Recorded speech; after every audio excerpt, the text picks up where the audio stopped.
Welcome to the Deep Dive. We are so glad you are joining us today. Yeah, thanks for tuning in. I'm excited for this one. So today we have a pretty unique piece of source material.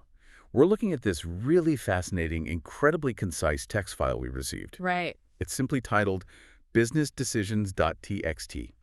And, well, our mission today for this deep dive is to unpack a highly provocative claim this little document makes. And it's a big claim. It really is. It makes this massive claim about age, the fundamental nature of how we make decisions, and this completely hidden advantage operating in the modern digital economy. Yeah, it completely caught me off guard when I first read it. Same here. Yeah. But, to truly understand the premise of this text, you have to picture yourself sitting at the counter of, like, a truly high-end sushi restaurant. Have you ever done that? Oh, yeah. It's mesmerizing. It is.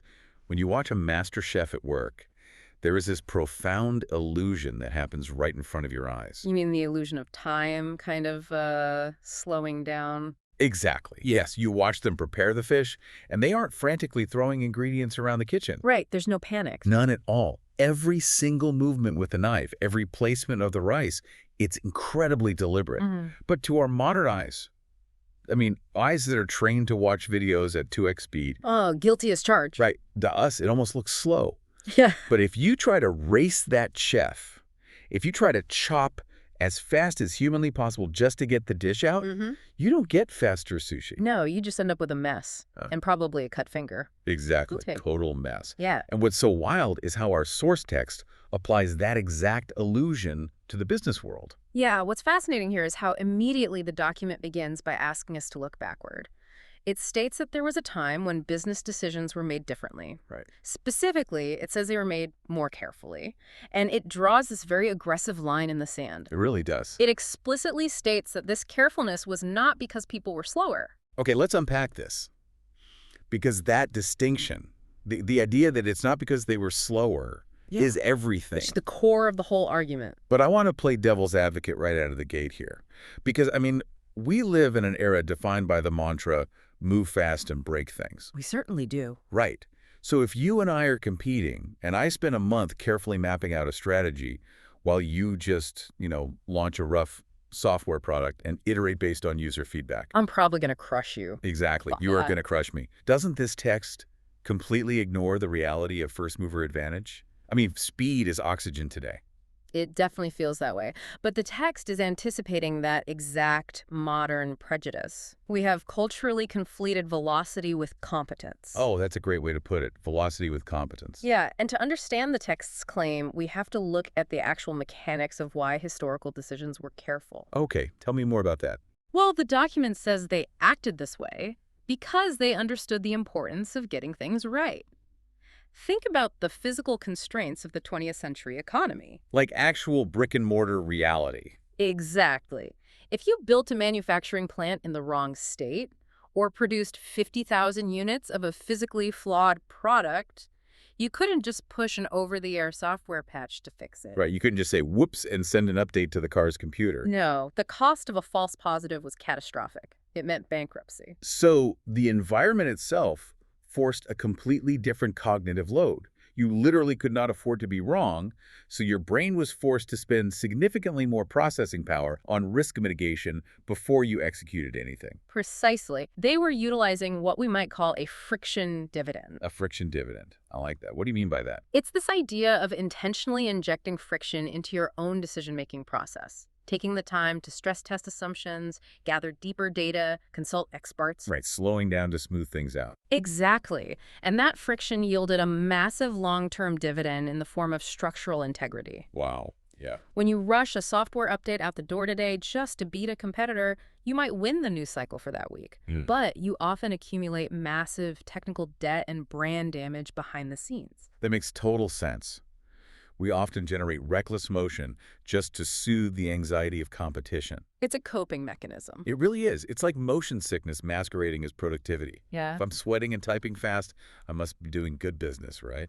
And that is exactly why the text forces us to separate sluggishness from deliberation. Okay, how so? Sluggishness is an inability to process information.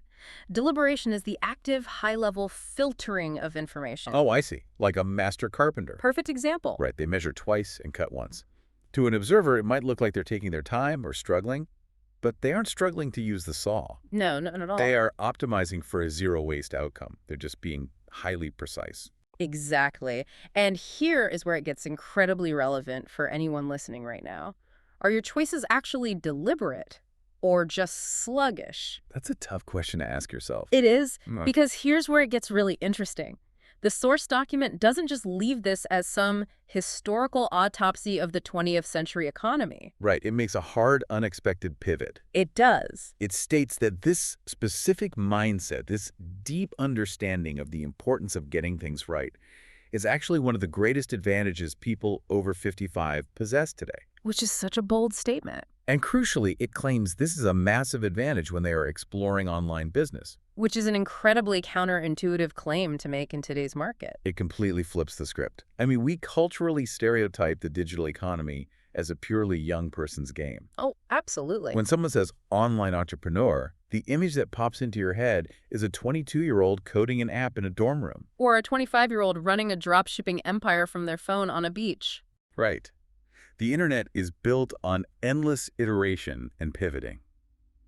So why on earth does this text argue that the older demographic holds the ultimate trump card in that specific arena? Well, this raises an important question about the structural nature of the internet itself. The digital economy has entirely removed the traditional barriers to entry. Right, you don't need a factory anymore. Exactly. You don't need a commercial real estate loan to open a storefront. You just need $20 in an hour to register a domain. Yeah, anybody can do it. But because the barrier to entry is essentially zero, the environment acts like a digital wind tunnel. A wind tunnel. Oh, I like that analogy. Think about it. If you build your online business out of paper, meaning cheap code, copied marketing copy, and untested assumptions, you can launch it instantly.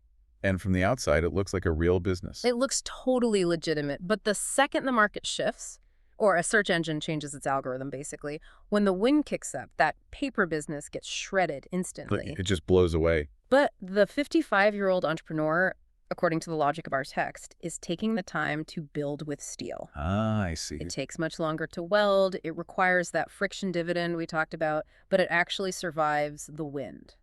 But let's get into the mechanics of that. Yeah. I mean, what does building with steel actually look like in the brain of a 55-year-old versus a 25-year-old when they are looking at the exact same digital landscape? It comes down to an entirely different baseline for risk assessment. Let's say a brand new social media platform launches, or a disruptive AI marketing tool drops. Happens every Tuesday now. Right.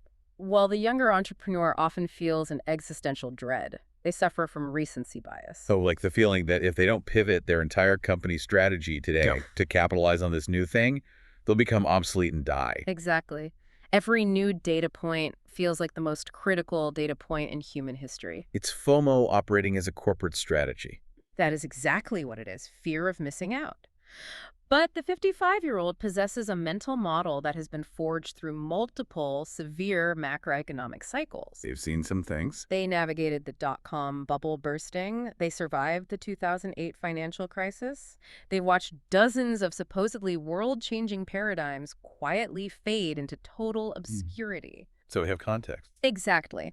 When they look at that new AI tool, their prefrontal cortex doesn't trigger a panic response. It asks a fundamental structural question.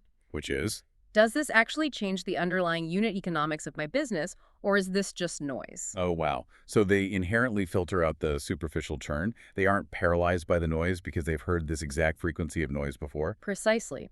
And that deliberate approach acts as a stabilizing anchor, while younger competitors are exhaustively pivoting their business models every 3 weeks. Burning through venture capital. And then confusing their customer base. Meanwhile, the over 55 entrepreneur is executing a single structurally sound strategy. The paradox that text highlights is just brilliant. The digital economy promises speed, but mathematically it rewards retention, consistency, and structural integrity. Yes. They aren't succeeding in spite of being careful. They are dominating because of it. So what does this all mean for the actual biological machinery of making a choice? Because the text goes surprisingly deep here. It really does. It doesn't just say older people are calmer. It states, and I quote, "Experience changes how decisions are made." It points to a literal shift in the mechanics. If we connect this to the bigger picture, this is the absolute crux of the document. We have a societal tendency to view experience as a passive ledger. A passive ledger. Like a resume. Exactly. We treat it like a static list of bullet points on a resume. You worked here for 5 years, you managed this budget for 10 years. Right, check, check, check. But the text frames experience as a dynamic, active agent in the cognitive process. Let me try out an analogy here to visualize that for you listening. Think of experience like a highly trained internal machine learning algorithm. Oh, this is a great way to look at it. Right, because for a large language model to become highly accurate, you have to feed it petabytes of raw training data. You feed it the successes. Yes, the successes, the catastrophic failures, the edge cases, the anomalies. Only then can it recognize complex patterns. It needs volume. Exactly. Yeah. Well, a person over 55 has literally decades of raw, lived data fed into their own neural network. That is a highly accurate way to look at the psychology of expertise. So when a massive supply chain issue pops up, or a key vendor breaches a contract, they aren't starting their analysis from scratch. No, they aren't Googling what to do. Right. That massive internal data set fundamentally alters the processing speed of complex variables. They instantly recognize the contour of the crisis because they've seen a slight variation of it in 1998 and another variation in 2012. And that data set alters the very mechanics of choice.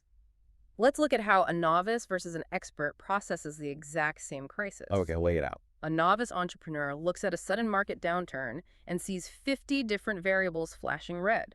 It's overwhelming. They try to manage and control all 50 variables simultaneously, which leads to total analysis paralysis or just a panicked shotgun approach to problem solving. Just firing everywhere, hoping to hit something. Right. But the highly trained internal algorithm of the veteran entrepreneur operates differently. It instantly filters out 48 of those variables as statistically irrelevant to the core outcome. It's selective blindness, but in a good way. Exactly. It's the ability to identify the two variables that actually dictate survival. And they apply all of their deliberate, careful energy right there. Because they know it matters. The cognitive load isn't spent figuring out what the problem is.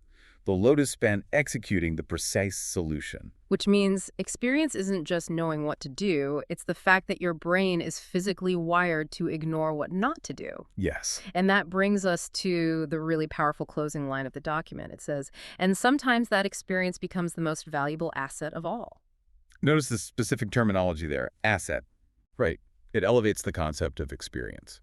It moves it away from being just a nice character trait or, a sentimental badge of honor. It's not a gold watch at retirement. No.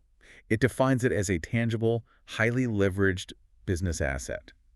It sits right there on the balance sheet alongside your operating capital, your physical servers, or your intellectual property. In many ways, within a highly volatile digital landscape, it might be the only asset that consistently appreciates. That's a profound thought. Think about it. Software code becomes obsolete in a matter of months.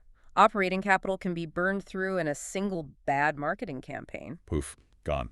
But a cognitive framework that is inherently optimized for structural integrity and risk mitigation, that compounds in value over time. It's a completely liberating concept. So often, aging in the professional world is framed as a narrative of decline. Always. Right, like a slow fade into obsolescence as younger, faster generations inevitably take over. But this text completely flips the script. It really does empower that demographic. It frames the accumulation of years not as a liability, but as the acquisition of the ultimate competitive moat.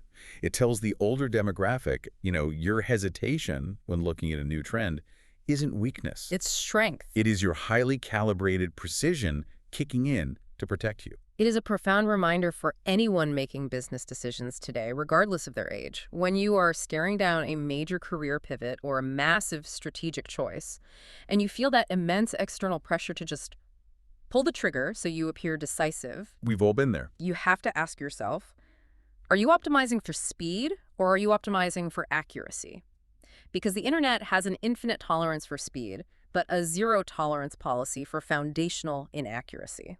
That is the perfect way to synthesize this. Thanks. So let's recap the journey we took today. We started this deep dive looking at the master sushi chef and the realization that historically, decisions weren't slower. They were fundamentally more careful, driven by a physical world where the cost of failure was incredibly high. Right. And then we explored how that specific get-it-right mindset, forged in the physical world and possessed largely by those over 55, serves as a hidden, massive advantage in the digital wind tunnel of online business. Surviving the wind. Exactly. It provides a stabilizing anchor that filters out the superficial churn. And we finally looked at the internal mechanics of why this happens. Experience isn't just a resume.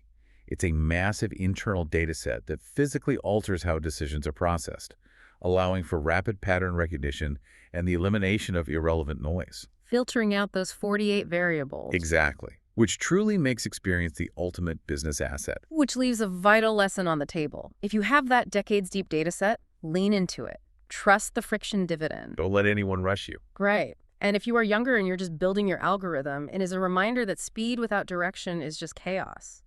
Cultivating the discipline to pause, to stress test your assumptions, and to focus on getting things right rather than just getting them launched is a muscle you must actively develop. It's about respecting the craft of the decision itself. Well said. Which leaves us with a fascinating, almost haunting question to ponder as we wrap up today's deep dive. Let's hear it.